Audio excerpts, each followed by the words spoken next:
Hi friends, ಎಲ್ರಿಗೂ ಮಲ್ಲಿಗೆ ಮಠ್ ಚಾನಲ್ಗೆ ಸ್ವಾಗತ.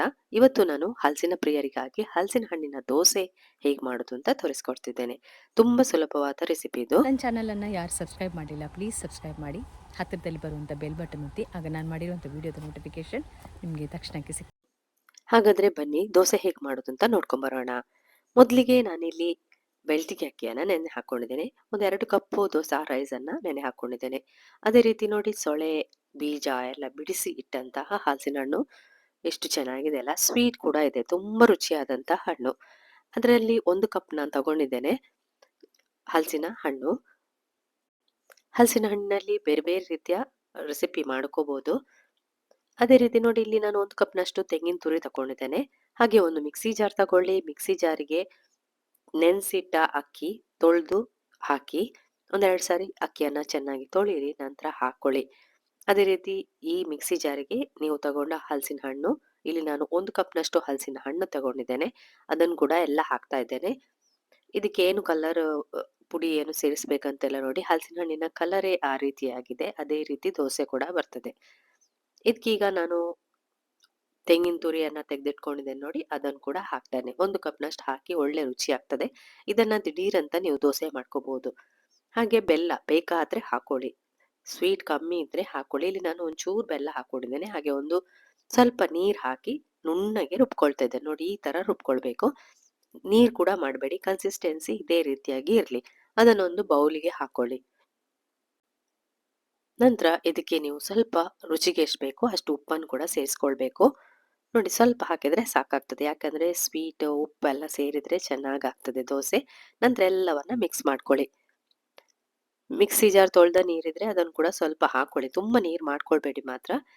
ದೋಸೆ ಹಿಟ್ಟಿನ ಅದಕ್ಕೆ ಇರಬೇಕು ಹಿಟ್ಟು.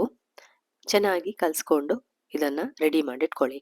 ಹಾಗೆ ಗ್ಯಾಸ್ ಮೇಲೆ ಕಾವಲಿಯನ್ನು ಕೂಡ ಇಟ್ಕೊಳ್ಳಿ. ಕಾವಲಿ ಬಿಸಿ ಆಗಿದೆ, ಅದಕ್ಕೆ ತುಪ್ಪವನ್ನೇ ಹಾಕೊಳ್ಳಿ. ಎಣ್ಣೆ ಹಾಕೋದಕ್ಕಿಂತ ತುಪ್ಪ ಹಾಕೊಳ್ಳಿ, ತುಂಬಾ ಚೆನ್ನಾಗಿರ್ತದೆ. ನಂತರ ದೋಸೆಯನ್ನ ಹೊಯ್ಯೋದು. ನೀವು ಆ ಕೂಡಲೇ ಈ ದೋಸೆಯನ್ನ ಮಾಡ್ಕೋಬಹುದು, ಚೆನ್ನಾಗಿ ಬರ್ತದೆ. ಬೇಕಾದ್ರೆ ನಿಮ್ಗೆ ತೋರಿಸ್ತೇನೆ. ಇದ್ರ ಮೇಲ್ಗಡೆ ಒಂದ್ 2 ಸ್ಪೂನ್ ಅಷ್ಟು ತುಪ್ಪ ಕೂಡ ಹಾಕೊಳ್ಳಿ, ತುಂಬಾ ಚೆನ್ನಾಗಿರ್ತದೆ. ದೋಸೆ ಹಾಕಿ ಮೇಲೆ ಬಾವಡಿಯನ್ನ ಮುಚ್ಚಿಡಿ. ಸ್ವಲ್ಪ ಹೊತ್ತಿನ ನಂತರ ನೀವು ಇದನ್ನ, ಅಂದ್ರೆ ನೀವು ನಾರ್ಮಲ್ ಯಾವ ದೋಸೆ ಮಾಡ್ತೀರಿ ನೋಡಿ, ಉದ್ದಿನ ದೋಸೆ ಎಲ್ಲ ಅದೇ ತರ ಮಾಡ್ಕೊಂಡ್ರೆ ಆಯ್ತು, ಏನು ಕಷ್ಟ ಇಲ್ಲ. ಬೆಳಿಗ್ಗೆ ಮಾತ್ರ ರುಬ್ಕೊಂಡು ಆ ಕೂಡಲೇ ದೋಸೆಯನ್ನ ಹೊಯ್ಕೊಳ್ಳೋದು. ನೋಡಿ ಇನ್ನೂ ಸ್ವಲ್ಪ ಬೇಯಬೇಕು, ಮುಚ್ಚಿಟ್ಟು ಬೇಯಿಸ್ಕೊಳ್ಳಿ. ದೋಸೆ ತೆಗಿಲಿಕ್ಕೆ ಕೂಡ ಸುಲಭ. ನೋಡಿ ಎಷ್ಟು ಕಣ್ ಬಿದ್ದು ಎಷ್ಟು ಚೆನ್ನಾಗಿ ದೋಸೆ ಆಗಿದೆ. ದಿಢೀರಂತ ಈ ದೋಸೆಯನ್ನ ನೀವು ಬ್ರೇಕ್ಫಾಸ್ಟಿಗೆ ಮಾಡ್ಕೋಬಹುದು. ನೋಡಿ ಎಷ್ಟು ಚೆನ್ನಾದ ಹಲಸಿನ ಹಣ್ಣಿನ ದೋಸೆ ರೆಡಿ ಆಗಿದೆ. ಹಾಗೆ ನೋಡಿ ನಾನು ಇನ್ನೊಂದು ದೋಸೆ ಕೂಡ ಹಾಕೊಂಡಿದ್ದೇನೆ. ಹೊರಗಡೆ ಕಲರ್ ತೋರಿಸ್ತಾ ಇದ್ದೇನೆ ನೋಡಿ ಯಾವ ತರ ಬಂದಿದೆ ಅಂತ, ಎಷ್ಟು ಚೆನ್ನಾಗಿದೆ. ಕಲರ್ ಕೂಡ ಸೂಪರ್ ಆಗಿದೆ. ಇದಕ್ಕೆ ತುಪ್ಪ ಹಾಕಿ ತಿಂದ್ರೆ ಸ್ವರ್ಗದಾಗಿರ್ತದೆ, ಅಷ್ಟು ರುಚಿಯಾಗಿರ್ತದೆ. ಹಾಗೆ ಇನ್ನೊಂದು ದೋಸೆ ಕೂಡ ಹಾಕೊಂಡಿದ್ದೇನೆ. ಇದು ಕಬ್ಬಿಣದ ಕಾವಲಿಯಲ್ಲಿ ಹಾಕಿರುವಂತದ್ದು ದೋಸೆ. ನೋಡಿ ಮೇಲ್ಗಡೆ ತುಪ್ಪ ಕೂಡ ಹಾಕಿ ತುಂಬಾ ಸೂಪರ್ ಆಗಿರ್ತದೆ. ಹಲಸಿನ ಪ್ರಿಯರಿಗಂತೂ ತುಂಬಾ ಇಷ್ಟ. ಹಲಸಿನ ಹಣ್ಣು ಬಂದಾಗ ಏನ್ ಮಾಡೋದು ಅಂತ ತಲೆಬಿಸಿ ಮಾಡಬೇಡಿ, ಈ ತರ ಮಾಡ್ಕೊಳ್ಳಿ, ತುಂಬಾ ರುಚಿಯಾಗಿರ್ತದೆ. ಬೆಳಗಿನ ಬ್ರೇಕ್ಫಾಸ್ಟ್ ಕೂಡ ಸುಲಭ ಆಗ್ತದೆ.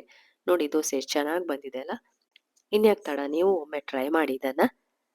ಎಷ್ಟು ಚೆನ್ನಾದ ದೋಸೆ ಬ್ರೇಕ್ಫಾಸ್ಟಿಗೆ ಕೊಟ್ರೆ ಮಕ್ಕಳಂತೂ ತುಂಬಾ ಖುಷಿ ಆಗ್ತಾರೆ. ನಾನಂತೂ ಸರ್ವಿಂಗ್ ಪ್ಲೇಟಿಗೆ ಹಾಕಿ ರೆಡಿ ಆಗ್ತಾ ಇದ್ದೇನೆ. ಈ ರೆಸಿಪಿಯನ್ನ ನೋಡಿದ್ರಲ್ಲ, ಇಷ್ಟ ಆದ್ರೆ ಏನ್ ಮಾಡ್ಬೇಕು ಅಂತ ಗೊತ್ತಿದೆ ತಾನೆ. ಲೈಕ್ ಕೊಡಿ, ಕಮೆಂಟ್ ಹಾಕಿ, ನಿಮ್ಮ ಫ್ರೆಂಡ್ಸ್ಗೂ ರಿಲೇಟಿವ್ಸ್ಗೂ ಎಲ್ಲರಿಗೂ ಇದನ್ನ ಶೇರ್ ಮಾಡಿ. ತುಪ್ಪದೊಂದಿಗೆ ಸರ್ವ್ ಮಾಡಿ, ಇಲ್ಲಾಂದ್ರೆ ಜೇನುತುಪ್ಪದೊಟ್ಟಿಗೆ ಸರ್ವ್ ಮಾಡಿ, ತುಂಬಾ ಸೂಪರ್ ಆಗಿರ್ತದೆ. ಈ ರೆಸಿಪಿಯನ್ನ ನೋಡಿದ್ರಲ್ಲ, ಇನ್ನ ನಿಮ್ಗೆ ಹೊಸ ರೆಸಿಪಿಯೊಂದಿಗೆ ಸಿಗ್ತೇನೆ. ಪುರ್ಸೊತ್ ಮಾಡಿ ನೋಡಿದ್ದಕ್ಕೆ ಥ್ಯಾಂಕ್ ಯು.